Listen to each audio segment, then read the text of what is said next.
Iman kepada Nabi dan Rasul bisa kita tempuh lewat akal. Bahwa manusia butuh Nabi, butuh Rasul. Dalam rangka apa? Mengajarkan kepada manusia bagaimana sih amal soleh itu. Ketika Allah ciptakan manusia dan manusia ada pada posisi dia sudah dewasa, maka Allah hitung amalnya itu, baik atau buruknya. Untuk apa dihitung? Untuk ditimbang, dibandingkan. Setelah itu apakah cukup? Tidak, ada konsekuensinya. Banyakan mana bakal kemana, ya. Banyakan ini bakal ke sini, banyakan itu bakal ke situ. Kalau tidak ada konsekuensinya, ngapain kita? Amal harus benar. Ya sudah, bebas saja hidup tanpa aturan. La taat, tidak ada konsekuensi apapun. Makanya ketika bicara aturan, kenapa sih manusia harus diatur hidupnya? Karena Anda bukan hanya hidup di dunia, saudara. Setelah dunia ini berakhir, Anda akan ada di kehidupan abadi yang nggak ada ujungnya. Tapi bagaimana nasib Anda nanti di kehidupan abadi itu sangat tergantung saat Anda hidup di dunia. Makanya kudu dijaga kehidupan di dunia ini.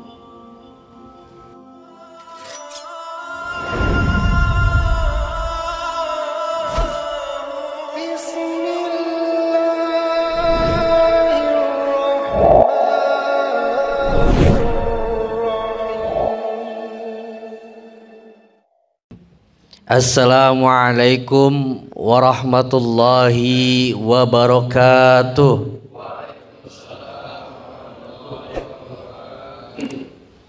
Innal hamdalillah nahmaduhu wa nasta'inuhu wa nastaghfiruh wa na'udzu billahi min sururi anfusina wa min sayyiati a'malina. May yahdihillahu fala mudhillalah wa may yudlilhu fala hadiyalah. Asyhadu an la ilaha illallah wahdahu la syarikalah wa asyhadu anna sayyidana Muhammadan abduhu wa rasuluhu la nabiyya wa rasula ba'da. Allahumma salli wa sallim wa barik ala sayyidina Muhammadin wa ala alihi wa ashabihi ajma'in, amma ba'du. Qala ta'ala fi kitabihil kirim wa huwa asdaqul qailin. A'udzu billahi minasy syaithanir rajim. Bismillahirrahmanirrahim. Ya ayyuhalladzina amanuttaqullaha wal tanzur nafsum ma qaddamat lighad. Wattaqullaha innallaha khabirum bima ta'malun.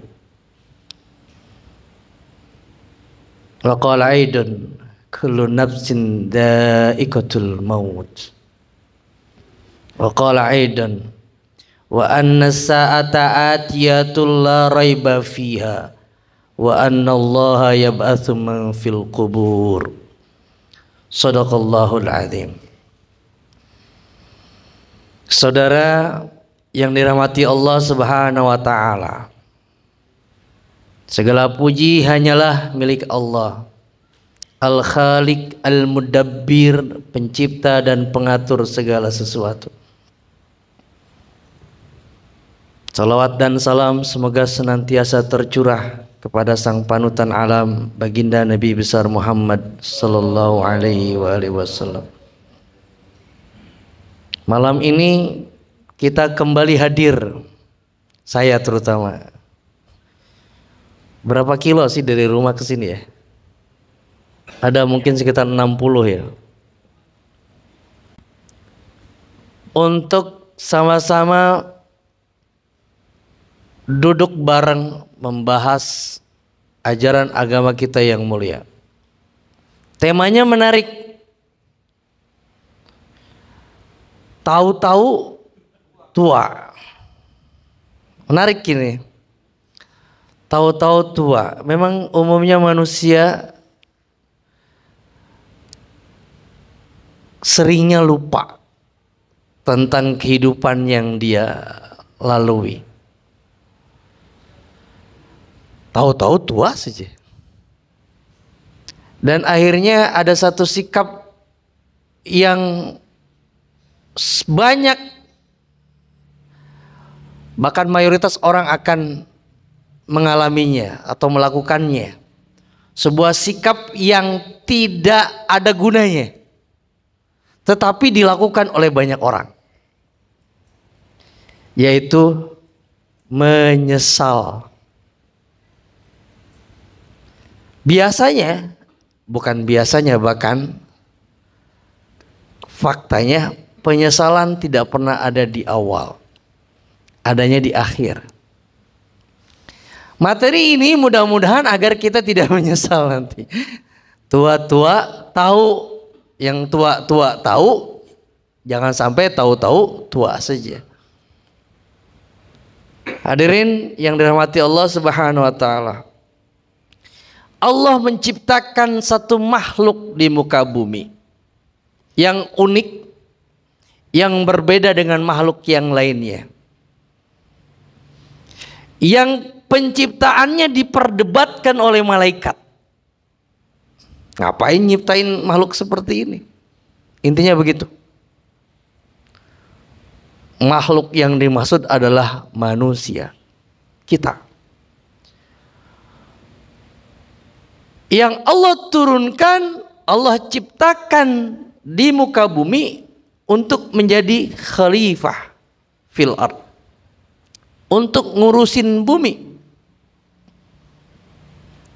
Menariknya, makhluk ini Allah ciptakan dengan bentuk yang paling baik. Walaupun sebagai makhluk yang bentuknya paling baik, paling sempurna, tetapi di antara mereka nanti menjadi orang-orang yang mendapatkan gelar dua, terbaik makhluk dan terburuk makhluk. Itu dari kalangan manusia juga. Dan ternyata baik atau buruknya makhluk yang bernama manusia tidak dilihat dari tampilan fisiknya, jangkung pendeknya, putih hitamnya, botak gondrongnya, enggak. Tetapi dari perilakunya, perbuatannya. Allah ciptakan manusia dengan potensi. Potensi ini sejak awal manusia pertama sampai akhirnya paling bontot tuh manusia diciptakan Allah, gak pernah berubah. Ada yang kita kenal istilah taqotun hayawiyah, potensi hidup. Yang pertama hajatul udawiyah, yang kedua gharaiz. Apa itu hajatul udawiyah? Kebutuhan hidup, kebutuhan jasmani seperti makan, minum, tidur, termasuk urusan hajat baik besar atau kecil. Itu hajatul udawiyah, yang kalau tidak dipenuhi oleh kita sebagai manusia bisa menghantarkan kepada kematian. Yang kedua adalah garaiz, naluri-naluri.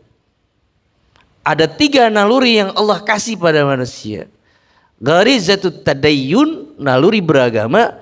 Gharizatul baqa, naluri mempertahankan diri. Dan gharizatun nau, naluri melangsungkan keturunan, naluri kasih sayang.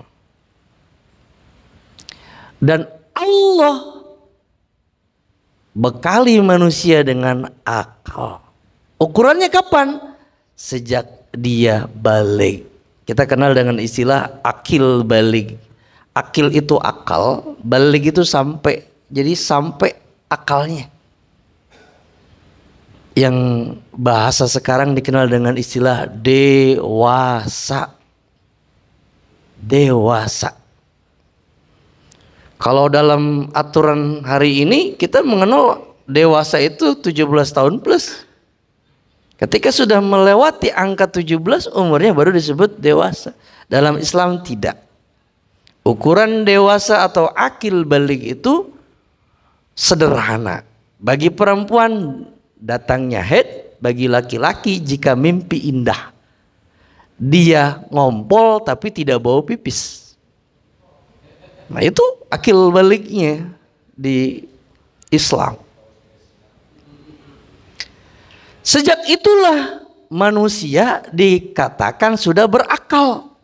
Dan sejak itulah padanya terkena taklif, beban.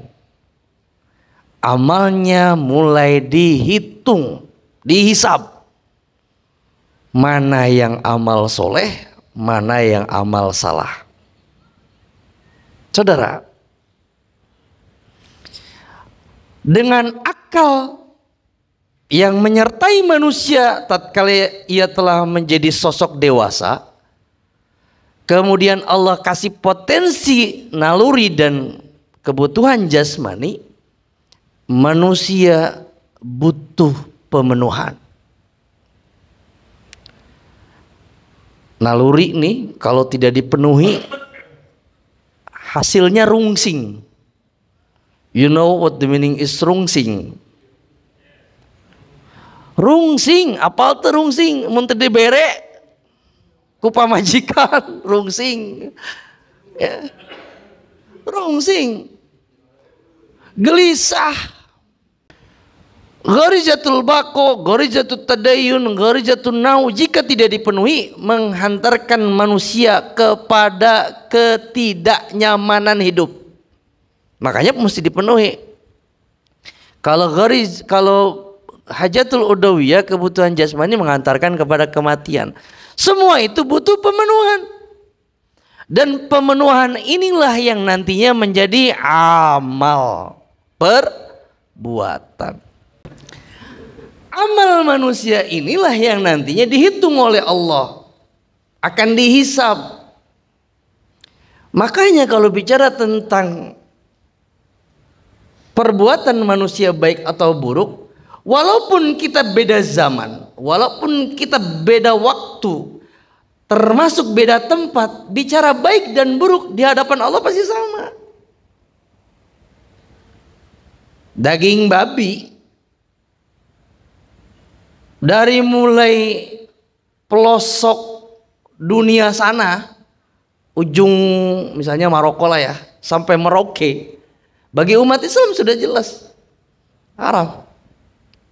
Memakannya pun haram.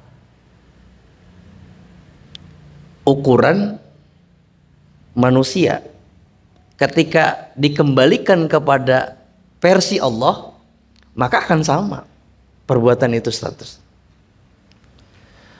Makanya karena manusia butuh pemenuhan, mau tidak mau butuh aturan. Bayangkan oleh kita, jika pemenuhan atas potensi kehidupan manusia itu tanpa dibarengi dengan aturan, apa yang terjadi? Pasti ribut, pasti kusut, pasti terjadi banyak kekacauan. Segala didahar kena teh, segala diinum. Ketika bicara tentang gharizatut tadayyun, naluri beragama, segala disembah jadinya. Aya jelema bisa ngapung kakina tenapak na lantai, wah jelema sakti ya. Ya, dikultuskan. Ada orang yang hanya sekedar langsung bikin orang pingsan misalnya. Wah, besoknya pada hormat orang itu, takut, dikultuskan langsung orangnya. Segala bisa disembah, segala bisa dijadikan Tuhan, segala bisa dijadikan sasaran ibadah. Tah, orang boga cincin ya, sing saja lemah. Ya katakol ya cincin misalnya. Ya pasti benjol. Ya tahu ada cincinnya tina batu pastinya. Kan ada orang-orang yang menganggap wah cincin sakti lah. Cincin isi, ada bentuk isi mau kopong ya. Ayo khodaman. Ketika manusia tidak memiliki aturan dalam pemenuhan, potensi hidupnya pasti yang terjadi kekacauan. Bicara tentang gorizatun nau, naluri kasih sayang. Bayangkan kalau tanpa aturan, segala itu tadi embat. Ninggal embe bodas herangnya berbeda kan gitu. Segala bisa diembat. Ninggal entog, walau eta meni gemoy gitu entog teh. Bahaya. Ketika manusia butuh pemenuhan dan tanpa aturan pemenuhannya pasti kekacauan. Akhirnya Allah turunkan aturan. Siapa yang membawa? Para nabi dan rasul. Makanya iman kepada nabi dan rasul bisa kita tempuh lewat akal. Bahwa manusia butuh nabi, butuh rasul. Dalam rangka apa? Mengajarkan kepada manusia bagaimana sih amal soleh itu. Ketika Allah ciptakan manusia dan manusia ada pada posisi dia sudah dewasa, maka Allah hitung amalnya itu, baik atau buruknya. Untuk apa dihitung? Sok lamun orang ngitung unggul tapi tak aya tujuan anak kan aneh. Pasti dihitung untuk ditimbang, dibandingkan. Setelah itu apakah cukup? Tidak. Ada konsekuensinya. Banyakan mana bakal kemana, ya? Banyakan ini bakal ke sini, banyakan itu bakal ke situ. Kalau tidak ada konsekuensinya, ngapain kita? Amal harus benar. Ya sudah, bebas saja hidup tanpa aturan. La ta'at, tidak ada konsekuensi apapun. Makanya ketika bicara aturan, kenapa sih manusia harus diatur hidupnya? Karena Anda bukan hanya hidup di dunia, saudara. Setelah dunia ini berakhir, Anda akan ada di kehidupan abadi yang nggak ada ujungnya. Tapi bagaimana nasib Anda nanti di kehidupan abadi itu sangat tergantung saat Anda hidup di dunia. Makanya kudu dijaga kehidupan di dunia. Allah sudah peringatkan kepada kita dalam surat Al-Hasyr, A'udzubillahi minasyaitonirrajim. Ya ayyuhalladzina amanuttaqullah wal tanzur nafsum ma qaddamat lighad. Wattaqullah innallaha khabirum bima ta'malun. Hai orang-orang yang beriman, ittaqullah, takwalah kalian kepada Allah. Udah kita nggak usah bahas tentang takwa, udah paham semua. Setiap Jumatan juga kan dikasih tahu tuh takwa mah. Takwalah kalian kepada Allah dan wal tanzur nafsum ma qaddamat lighad, dan perhatikanlah setiap diri itu dengan apa yang telah ia lakukan lighad, untuk hari esok. Ma huwa lighad? Ma huwa al-ghad? Apa itu hari esok? Al-ghad adalah as-sa'ah. Al-ghad adalah al-qiyamah. Hari esok yang dimaksud adalah hari kiamat.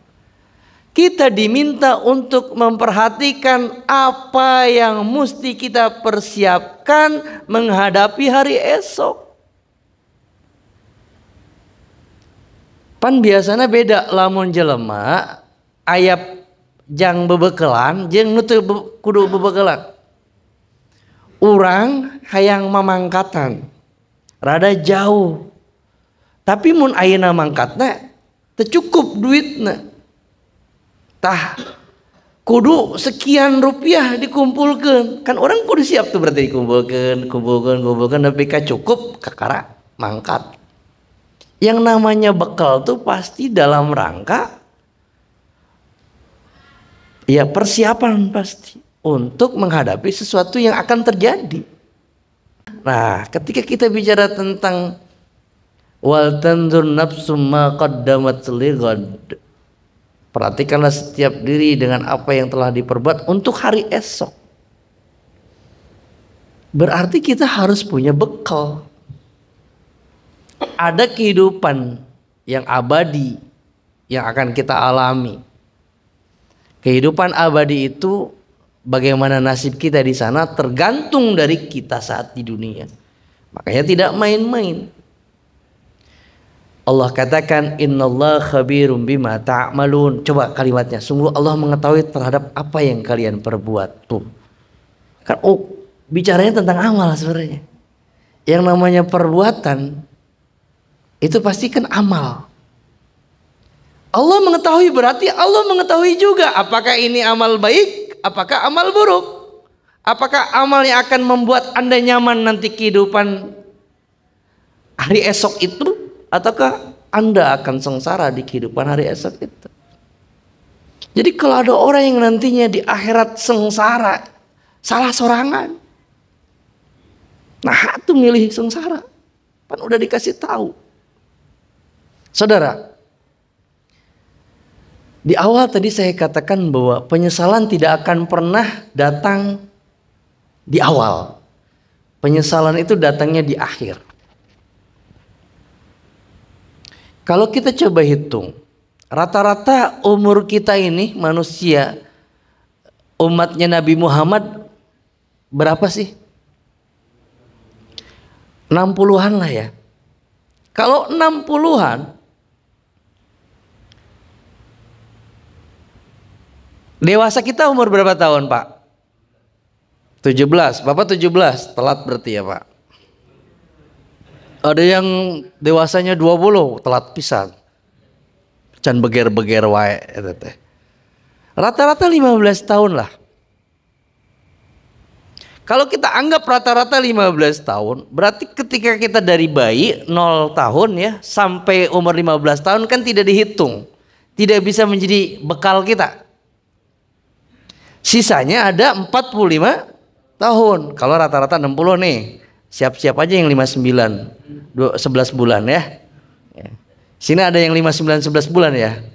Tenang Pak Ustadz, saya udah 60 lebih. Berarti lebih cepat lagi tuh. Oh ya. Walaupun urusan mati mah gak kenal tua ya. Bisa jadi saya belakangan Bapak duluan, atau sebaliknya Bapak duluan saya belakangan. Podo. Ya podo wae. 45 tahun yang tersisa, tidur kita dihisab gak? Tidur kita dihisab gak? Enggak. Orang tidur mah gak ada pahala gitu. Enggak ada. Misal lagi tidur dia ngimpi berantem, dapat pahala gak? Dapat dosa gak? Enggak. Lagi tidur dia ngimpi, maaf ya, lagi tidur dia ngimpi mabok, dapat dosa gak? Enggak, orang lagi mimpi. Tidur tidak dihitung. Ya, mimpi sedekah juga gak dapat pahala. Lagi tidur mimpi baca Quran gak dapat pahala gak? Karena tidur itu diangkat kolam catatannya, itu diangkat, cabut, gak dicatat. Anggaplah rata-rata tidur kita itu 8 jam sehari. Anggap nih, oh enggak Ustadz, kalau malam Ahad karena ada kajian kita tidurnya cuma 3 jam. Iya, tapi balasnya siang.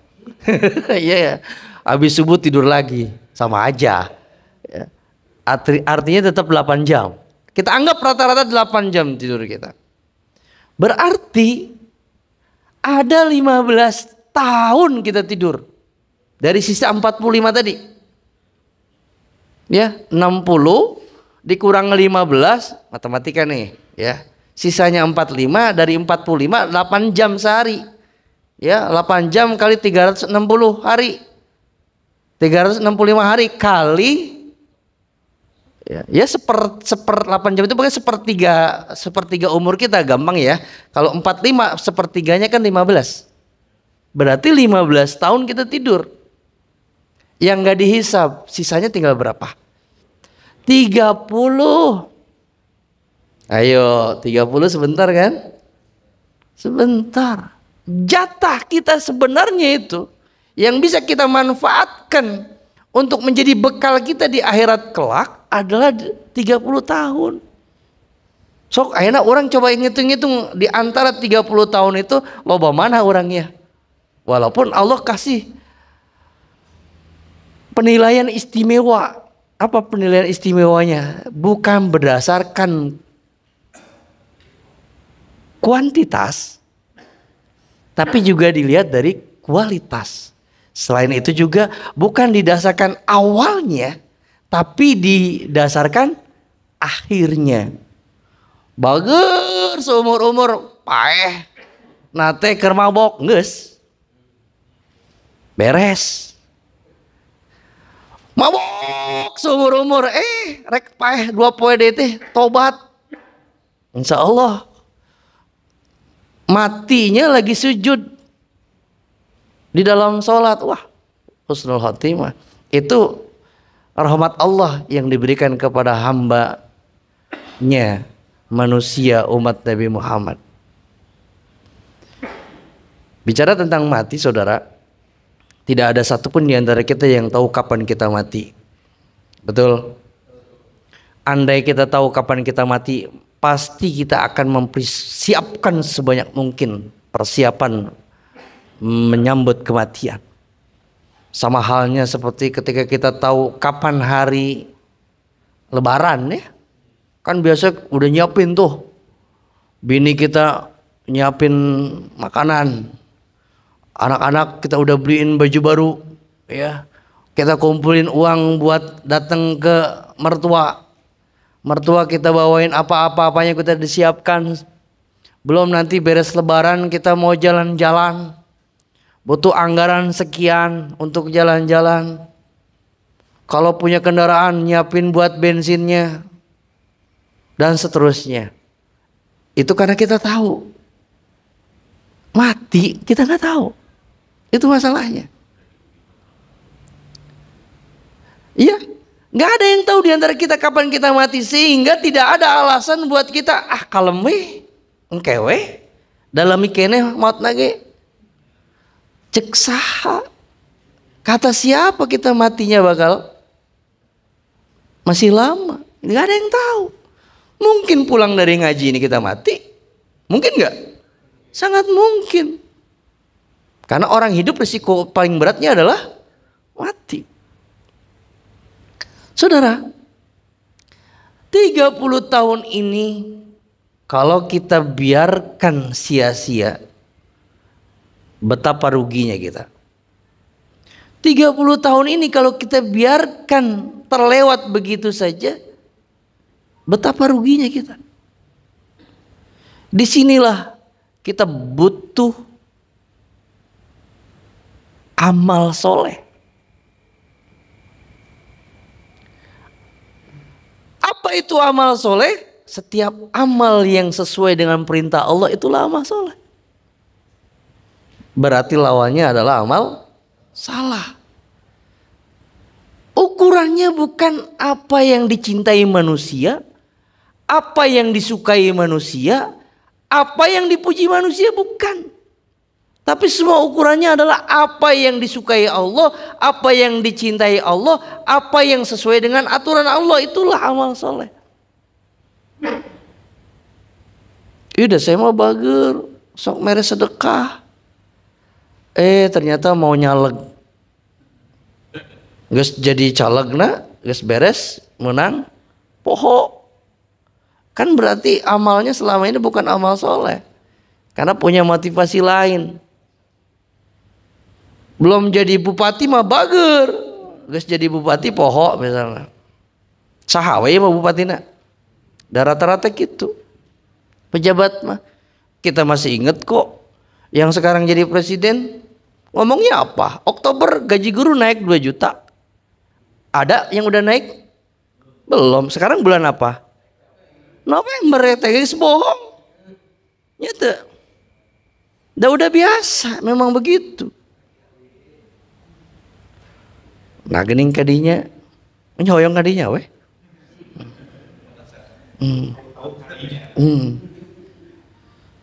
Saudara, kita tidak pernah mau dan tidak pernah pesen kenapa kita lahir sebagai orang Indonesia. Betul? Gara-gara orang Indonesia, orang Subang, jadi atau bisa bahasa Arab. Gitunya. Kan kita tidak pernah pesen itu. Tapi apakah seorang muslim ketika dia bukan orang Arab, dia tidak wajib untuk mempelajari ajaran agama Islam yang bersumber dari Quran dan Sunnah yang berbahasa Arab? Tetap wajib. Seorang muslim, apakah bagi dia itu hukumnya belajar bahasa Arab atau bisa baca Arab ya kayak baca Quran gitu? Wajib atau tidak bagi dia? Walaupun dia bukan orang Arab, tapi Islam dengan Arabnya, harusnya bukan orang Arab pun harus bisa belajar Arab. Karena Al-Quran berbahasa Arab, hadis berbahasa Arab. Sebagai contohnya seperti itu. Belum lagi bicara tentang amal-amal soleh yang lain. Sholat berbahasa Arab kan tidak bisa. Karena kita orang Indonesia, jadi sholat kita juga Allah ngerti lah, kita pakai bahasa Indonesia aja. Allah Maha Besar, segala puji hanyalah milik Allah, Tuhan semesta alam. Kebayang ya, kalau sholat seperti itu dikembalikan kepada asal daerahnya. Walaupun tujuannya atau niatnya benar, tapi kalau sudah salah, tidak sesuai syariat, tetap aja tidak dikatakan amal soleh. Saudara, kalau kita lihat dari garis waktu yang Allah ciptakan untuk kita, dulu kita tidak ada. Itu udah gak usah kita pikirin tuh. Kita ngapain meneliti sesuatu yang di luar jangkauan kita. Kita di mana ya dulu ya? Sebelum ada di dalam rahim ibu kita di mana ya? Sampai botak juga kita gak akan bisa tahu. Tapi tiba-tiba kita ada di dunia. Ya. Dan ternyata kita lahir dari seorang ayah bernama Saman atau Samin misalnya, atau nama siapapun, kita tidak pernah pesen. Anak kita, ayah kita si ini, ibu kita si ini, kita tidak pernah tahu. Tapi kenyataannya itulah ayah kita, itulah ibu kita. Beranjak melewati masa kekanak-kanakan kita itu, dengan tabiatnya tetap kekanak-kanakan kan. Tabiat kekanak-kanakan kayak gimana? Ya nangis, cengeng, dikit-dikit ya teriak-teriak gak jelas gitu ya. Ya dia belum bisa berpikir jernih kan anak-anak. Makanya sifatnya kekanak-kanakan. Wajar karena anak-anak. Dia gak butuh aturan, tapi oleh orang tuanya diajarin tentang aturan-aturan. Mengatur hidupnya itu. Ketika sudah dewasa, disitulah Allah hisab amal perbuatannya. Setelah dewasa, berakhir, ditutup dengan kematian, selesai sudah. Pertanyaannya, setelah mati manusia itu apa yang terjadi? Kehidupan yang singkat 30 tahunan itu bisa gagal total atau bisa juga berhasil. Mau gagal ataupun berhasil, apalagi gagal ya, sebenarnya di akhirat kelak manusia akan menyesal. Tidak ada satupun yang tidak menyesal. Kalau kita di dunia punya sebuah peristiwa hidup, di dalamnya ada penyesalan, sangat mungkin akan ada peristiwa yang mirip terjadi lagi. Terus kita lebih hati-hati. Bisa ya? Berulang, terus kemudian kita berhati-hati. Tapi bicara tentang penyesalan hidup saat munculnya hari kiamat, setelah hidup kita berakhir, masalahnya tidak bisa kita ulang. Mun urang ayeuna teh nyieun naon we nya gagal, kan bisa nyieun deui. bikin apa nih? Biasa siapa yang ngerancang? Ngedit biasanya kalau YouTuber ya atau Facebooker ngedit foto gagal ya tinggal ngedit lagi aja. Ada yang kurang bagus tinggal diperbaiki saja. Masih ada kesempatan. Cuma kalau kita menyesalnya nanti setelah mati, itu yang jadi persoalan. Tidak ada cerita balik lagi. Kalau gagal hidupnya di dunia, dia menyesalnya tidak sekedar menyesal, tapi dia juga akan menderita. Dia juga akan tersiksa, bahkan teraniaya selama-lamanya. Salah masuknya ke dalam neraka. Seringnya manusia berpikir, ngapain sih mikirin yang belum terjadi. Manusia memang kecenderungannya begitu. Jangankan sesuatu yang dialami oleh orang lain, yang dialami oleh diri sendiri aja kadang-kadang nggak kapok. Ya. Tapi sekali lagi, kalau itu terjadinya di dunia, kita bisa ngulang masalahnya. Ada upaya perbaikan. Tapi ketika kita sudah mati, penyesalannya muncul, kita tidak bisa kembali ke dunia. Dan penyesalannya akan mengantarkan kepada penderitaan. Tapi kalau dia sukses 30 tahun ini, maka kesuksesannya itu akan mengantarkan dia kepada kebahagiaan selama-lamanya. Mau sukses atau mau gagal? Nah, pertanyaannya itu. Kita mau sukses atau mau gagal? Kahoyong nama sukses KBG. Kita mau tersenyum saat di akhirat kelak, atau kita mau bermuka masam? Pasti kita maunya tersenyum. Dalam surat An-Naziat Allah berfirman, ka'annahum yawma yarawnaha lam yalbathu illa 'ashiyatan aw duhaha. Jadi ingat tadi Ustaz Asep baca wadduha ya. Pada hari itu mereka melihat ya hari berbangkit, mereka merasakan seolah-olah tinggal di dunia itu asyiyatan, seperti waktu sore aja, au duhaha, atau waktu duha pagi.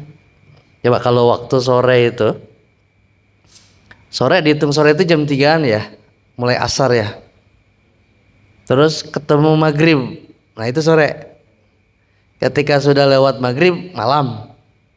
Berapa lama waktunya kira-kira? 3 jam ya? 3 jam. Kalau duha juga sama tuh. Kita anggaplah duha jam 7 atau setengah 7 ya. Udah jam 10 udah siang kan? Jam 11 sudah agak tinggi matahari. Ya sekitar 3 jaman juga. 3 jaman. Illa asyiyatan aw duhaha ka'annahum yawma yarawnaha lam yalbathu illa asyiyatan aw duhaha. Sebentar. Dunia 30 tahun itu, bahkan kalau dihitungnya dari mulai 0 tahun sampai 60 tahun, di akhirat kelak kita akan melihat seperti waktu duha. Bayangkan itu. Atau waktu sore. Aduh, apal gitu mah kan gitu jadi. Ya Allah, nah gening. Kenapa ai urang kamari teh leha-leha? Ih, apal gitu mah urang teh kopiah lain 3 bulan sekali. Enggal poe ngaji teh. Ah, apal gitu mah urang di masjid tong balik. Terus nanaonan di masjid. Tidur sini. Oh, apal gitu mah urang sepertinya kita tidak akan pernah bisa berpikir untuk berbuat salah. Berpikir berbuat salah aja tidak gitu, apalagi sampai berbuat salah. Kalau orang sedih akhirat kelak. Jadi orang ngaji ayeuna teh ngajak temanya ameh nyesel we engke teh gitu. Ame teh nyesel, mending nyesel ayeuna gitu. Biar ada perbaikan. Sebab kalau menyesalnya nanti di akhirat, ya judulnya nanti sama tuh. Tahu-tahu tua aja udah, setelah itu mati. Kita tidak bisa melakukan upaya memperbaiki. Saudara yang dirahmati Allah Subhanahu wa taala.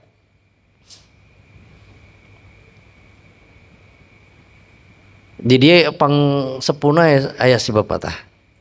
Ada berapa tahun umur bapak tuh sekarang? 70 ayah pak? 74. Lamun kalau dibandingkan dengan usia Rasulullah, bonusnya udah lumayan banyak ya. Gitu. Nih setelah materi ini bapak nggak akan berani macam-macam udah. Bagaimana persiapan mati? Udah mikirnya ke situ aja. Yang paling muda di sini mana yang paling muda? Jangan ngaku, Pak Asep jangan ngaku. Siapa yang paling muda di sini? Paling mudanya janggot tangga sebodas. Nah ini nih yang pakai kupluk ya, baju sweater tuh, kayaknya paling muda itu tuh. Ya. Berapa tahun umurnya sekarang nak? 21, paling muda 21. Dihitungnya baru, kalau baliknya umur berapa kemarin? Ingat gak? 15, 14 tuh, baliknya umur 14. Baru sekitaran 7 tahun ya, 7 tahun. Kalau kita gambarkan seperti buku, coretannya belum terlalu banyak kali ya. Nah kalau saya udah hampir 50, Pak Asep udah 60-an ya.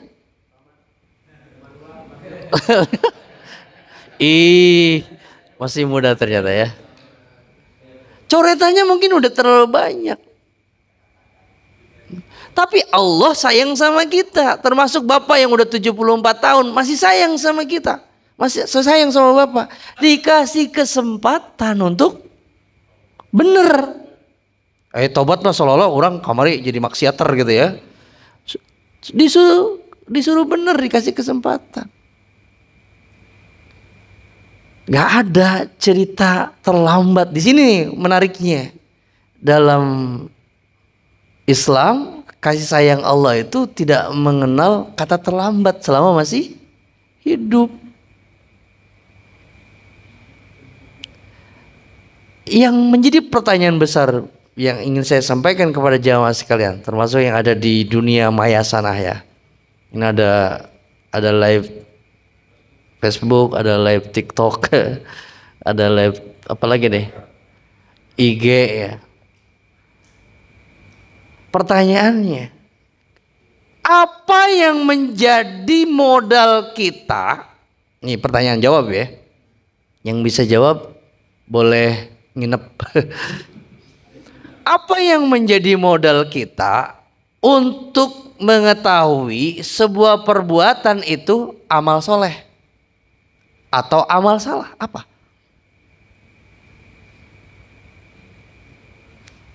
Pinter. Boleh nginep. Ilmu, betul. Al-ilmu qabla amal. Ilmu itu sebelum amal. Pertanyaannya, di usia kita yang sekarang, berapa banyak ilmu yang kita punya untuk mengetahui segala perbuatan agar sesuai dengan aturan Allah. Ngaji nage tara. Sok.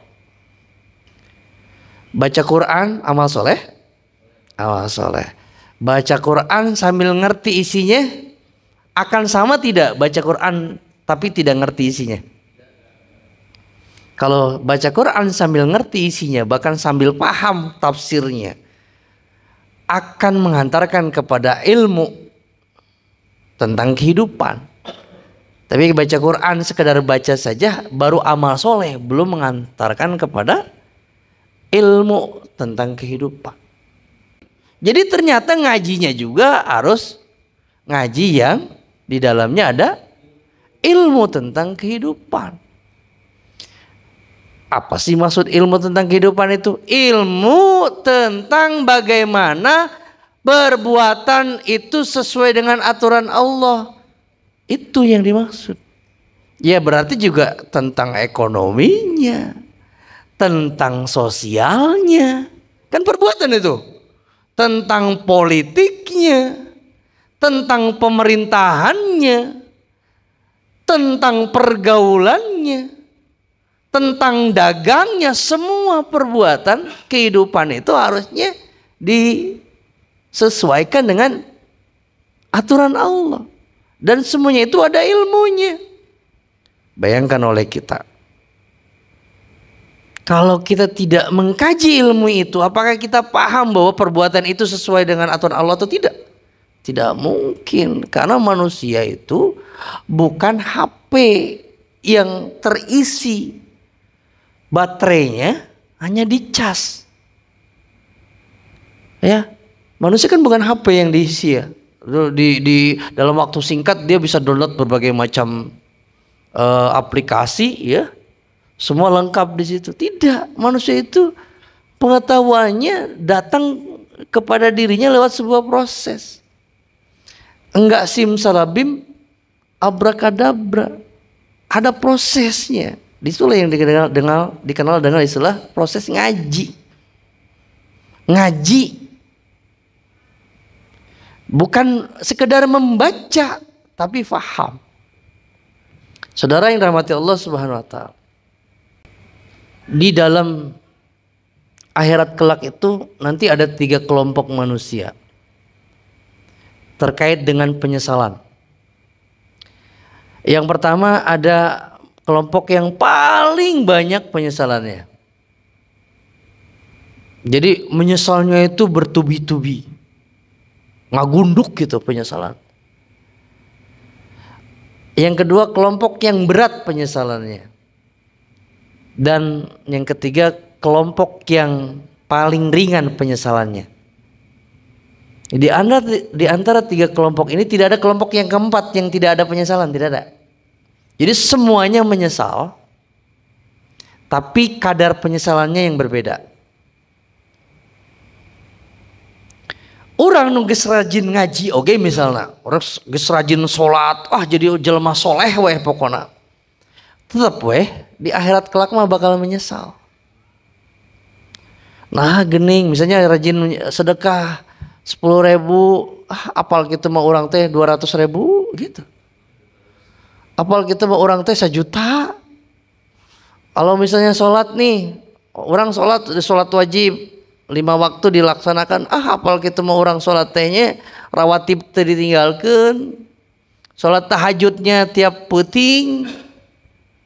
Kita bisa melaksanakan saum bulan Ramadan. Apal kita mah orang teh saum lain ngan saukur Ramadan, mun bisa mah saum Senin Kemis. Apal kita mah baca Quran teh lain ngan saukur beres sholat. Apal kita mah baca Quran lain salembar, langsung hatam. Jadi penyesalan akan terus. Apal gitu mah orang teh unggal pote senyum ke istri, ke pamajikan. Apal gitu mah orang mere duit nage jajannya cing gede gitu. Penyesalan tuh pasti ada terus. Tidak akan ada judulnya tidak menyesal. Yang muda, apal gitu mah orang keur muda teh rajin ke masjid kotor kurang disapuan, masjid bau teh kurang disemprotan pakai parfum. Apal gitu mah orang ge lain ngan saukur sorangan ke masjid ngajak babaturan. Jadi penyesalan akan terus ada. Nggak ada judul tidak ada penyesalan. Cuma sekali lagi ada yang sangat berat, ada yang berat, dan ada yang ringan. Orang tentu nggak mau ya di posisi berat. Minimal penyesalan kita adalah ringan. Syaratnya apa? Syaratnya sesuai dengan firman Allah tadi. Ya ayyuhalladzina amanut taqullah. Bertakwa. Ukuran takwa, wah, setiap Jumat kita dengar, menjalankan apa yang Allah perintahkan, menjauhi apa yang Allah larang. Andai di antara kita mampu meninggalkan semua larangan Allah dan mampu menjalankan semua perintah Allah, sebenarnya udah selesai. Walaupun menyesal. Karena kan perintah Allah itu ada yang nanti wajib, ada yang sunnah. Kalau yang sunnah tidak ada konsekuensi dosa jika ditinggalkan. Larangan Allah ada yang makruh, ada yang haram. Kalau yang haram udah pasti dosa kalau dilaksanakan. Kalau yang makruh tidak ada konsekuensi dosa. Kalau ditinggalkan malah dapat pahala. Nanti saudara, orang yang mampu melaksanakan perintah Allah dan mampu menjauhi larangan Allah walaupun dalam batasan wajib dan haram saja, itu udah aman. Udah aman. Apalagi mampu menjalankan sunnahnya, mampu meninggalkan yang makruhnya. Bahkan bisa memilih-milih mana perbuatan boleh. Kan perbuatan boleh itu banyak tuh yang mubah. Tapi dipilih-pilih oleh kita mana yang kira-kira yang menjadi prioritas yang bisa kita kerjakan. Saudara, sekali lagi, di akhirat kelak tidak ada yang tidak menyesal. Semuanya akan menyesal. Tidak ada yang tidak menyesal. Ya. Selanjutnya, ketika kita diciptakan oleh Allah sebagai hamba yang biasa, kita bukan ulama besar yang punya ilmu agama amat tinggi, yang menguasai berbagai macam kitab dan memiliki sakopa Islam yang agung. Tidak, kita biasa saja kan. Ayah dari seorang anak yang biasa saja juga. Suami dari seorang istri yang biasa saja juga. Kita kategori orang-orang yang biasa, bukan yang istimewa. Umumnya orang lah. Sholat kita ya begitulah, paling lama 5 menit. Ya. Tahajud kita kalau lagi pas bangun aja, itu juga kadang-kadang bangun buat pipis doang. Ya. Baca Quran kita kalau memang sempet, kalau nggak sempet ya enggak. Karena kadang emang sengaja nyari nggak sempet. Ya. Tapi kita bisa mendapatkan keuntungan besar dari waktu yang Allah kasih kepada kita yang singkat ini, sekalipun amal ibadah kita biasa, sekalipun aktivitas kita dalam kehidupan ini orang biasa, bukan seorang ulama, tapi kita bisa mendapatkan keuntungan yang tidak pernah berhenti. Mau tidak? Apa itu? Ternyata di antara sekian amal soleh yang Allah telah tentukan sebagai amal soleh yang bisa dilakukan oleh seorang hamba, di antara amal soleh itu ada amal yang tidak sekedar didapat saat ia melakukan perbuatan itu, tapi akan terus ia dapat sekalipun perbuatan itu sudah tidak ia lakukan karena dia mati. Apa itu? Amal jariyah. Amal jariyah apa? Sedekah. Ya, salah satunya. Tapi ada satu amal jariyah yang bukan dilihat dari materi, bukan dari uang. Amal yang dilakukan oleh para nabi dan rasul, yakni dakwah. Selama ini kita telah terpengaruh oleh sebuah gagasan sesat bahwa dakwah itu hanya dilakukan untuk orang-orang yang punya status minimal ustadz.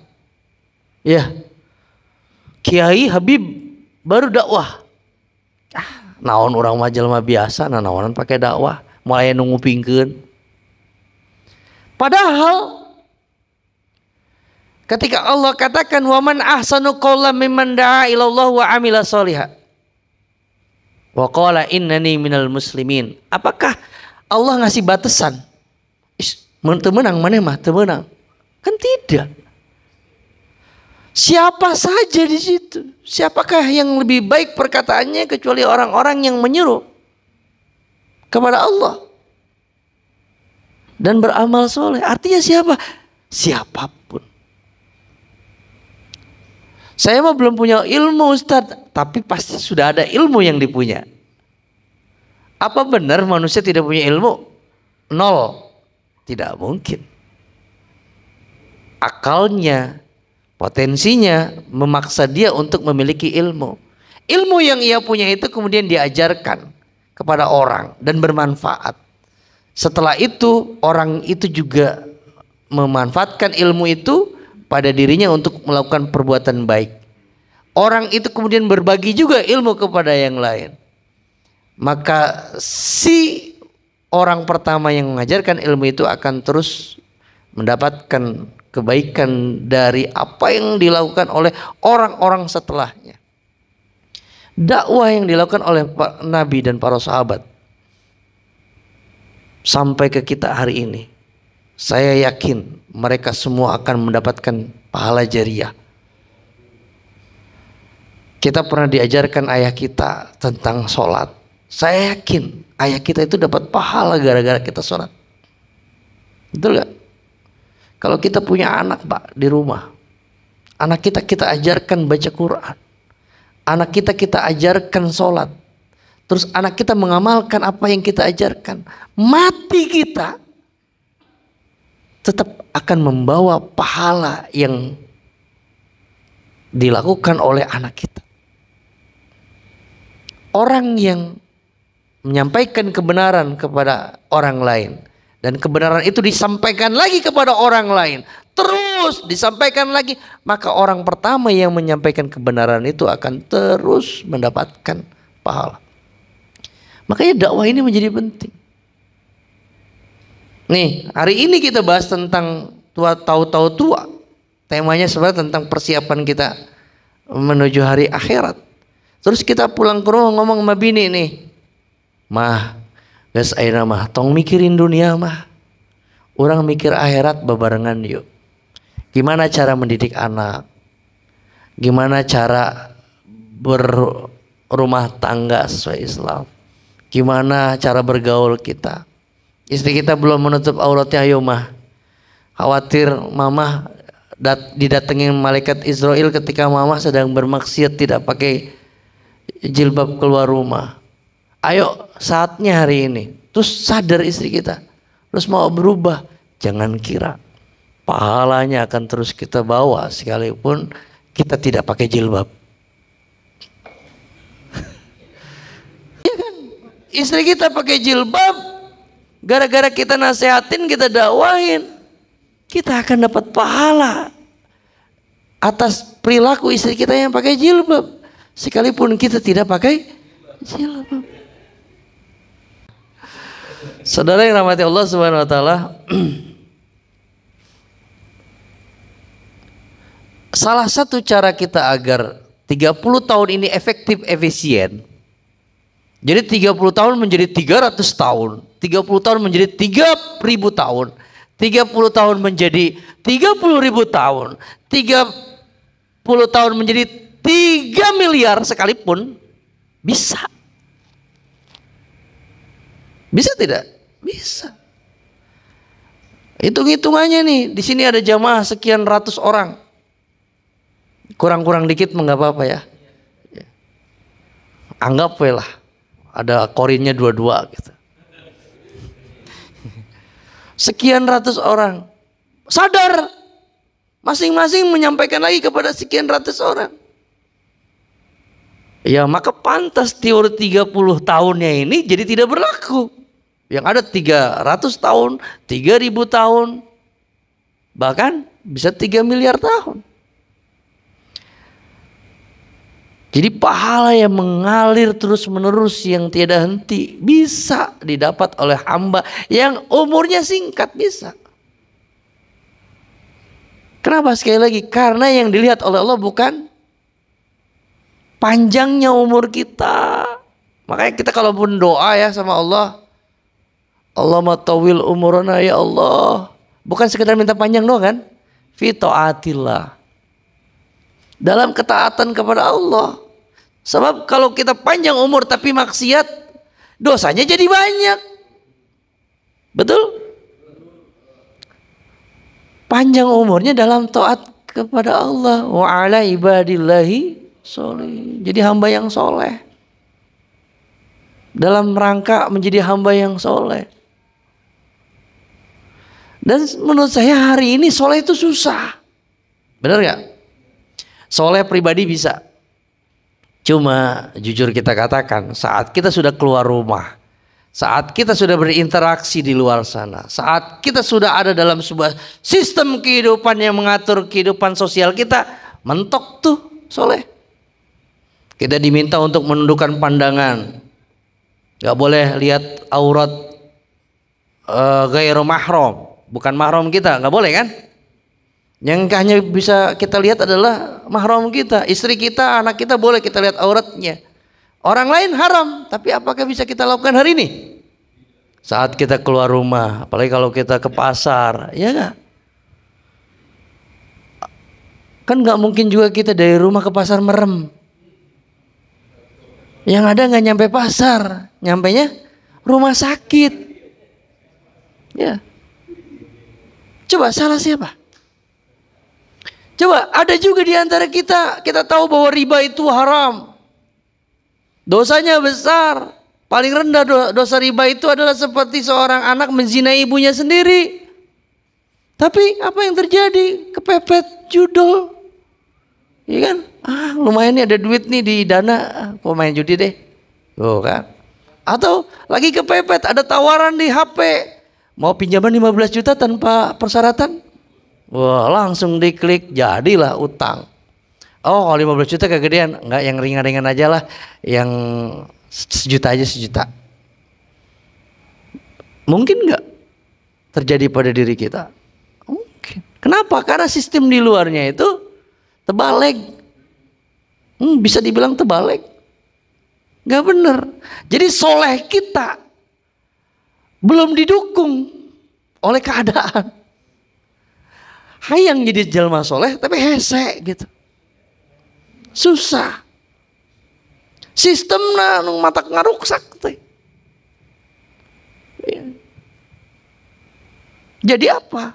Jadi akhirnya sesuatu yang salah jadi benar, yang benar jadi salah. Amal soleh jadi amal salah jadi amal soleh. Ngomong kieu jadi amal salah ya teh. Cek sistem mah. Bener teh? Bener. Ngomongin syariat Islam jadi amal salah cina. Padahal orang Islam.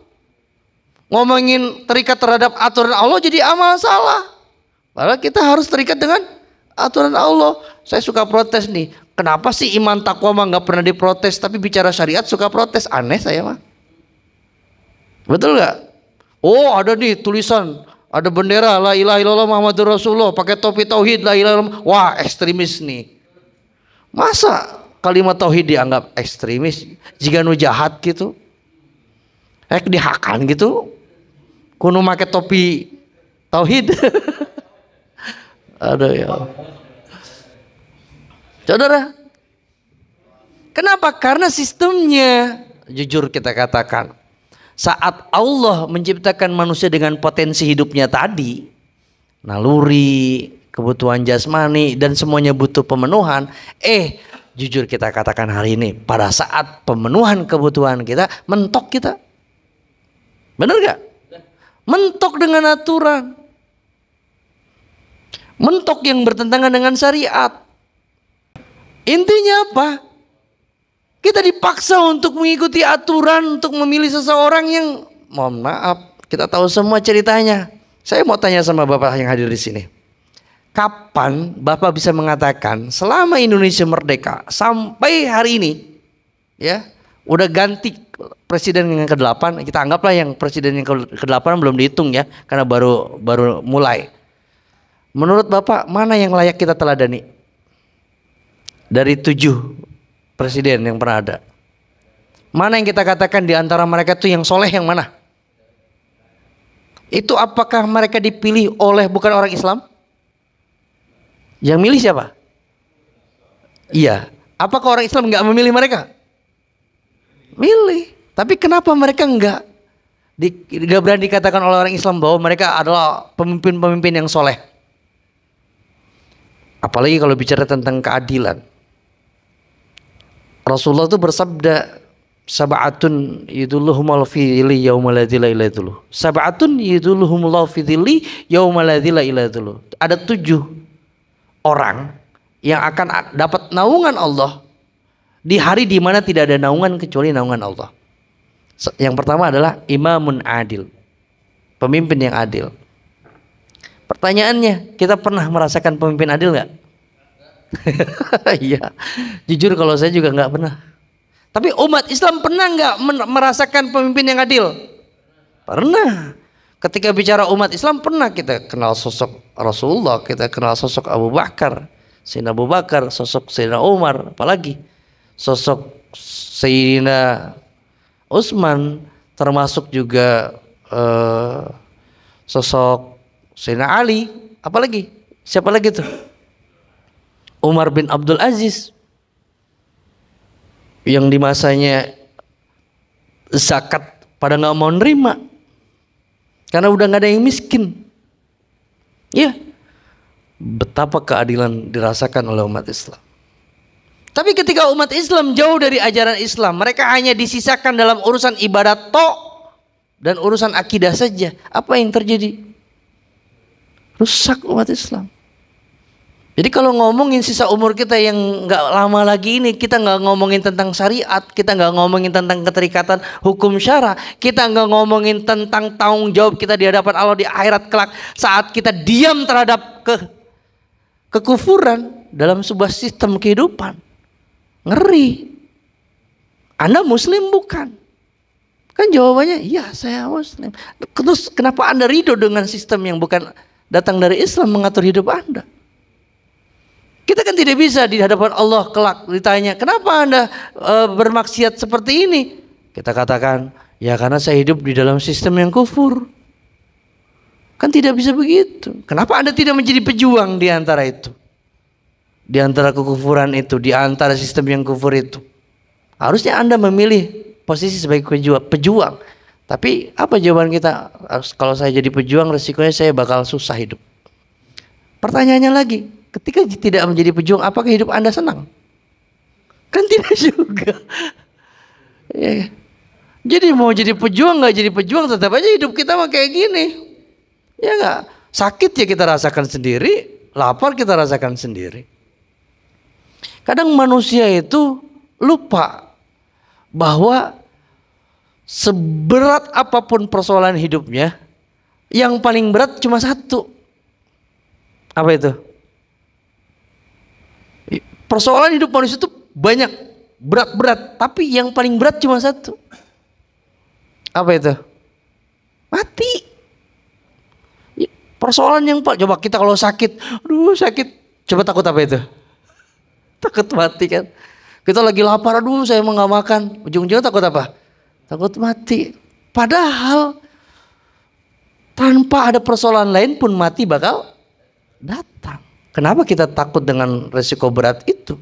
Kalau kita dipastikan menjadi orang-orang yang bakal menerima itu. Ya, kullu nafsin dha'iqatul maut. Setiap jiwa itu pasti bakal mati. Mati pasti terjadi. Kita tidak untuk mencari mati, tapi kita harus siap dengan mati. Kita bukan menantang mati, tapi kita tidak takut mati. Mati adalah keniscayaan. Karena itu kita harus siap menyambut kematian. Karena sebuah keniscayaan. Dan ini tidak akan kita bahas lagi kalau kita sudah mati. Kita tidak bisa ngomong apa-apa lagi kalau kita sudah mati. Mumpung kita belum mati, kita omongin ini. Termasuk ngomongin mati. Kita juga harus menjadi orang-orang yang terdepan dalam memperjuangkan Islam. Bahkan kalau perlu sampai mati-matian. Walaupun tidak sampai mati. Ya kan? Tapi kalau kita berjuang kemudian sampai mati, niscaya kematian kita menjadi kematian yang menyenangkan. Dan al-ghad, hari kiamat yang akan datang itu bukan sebuah ketakutan bagi kita. Dan kita termasuk kelompok yang menyesalnya paling ringan. Amin Allahumma amin. Saudara yang rahmati Allah SWT. Oleh karena itu maka wajar kalau Allah menyebutkan semua manusia itu umumnya ada dalam kerugian. Wal 'asr innal insana lafi khusr. Demi waktu asar yang sebentar itu, sungguh manusia itu benar-benar ada dalam kerugian. Baru jam 4 kan ya? Dari tadi ngeliatin jam aja.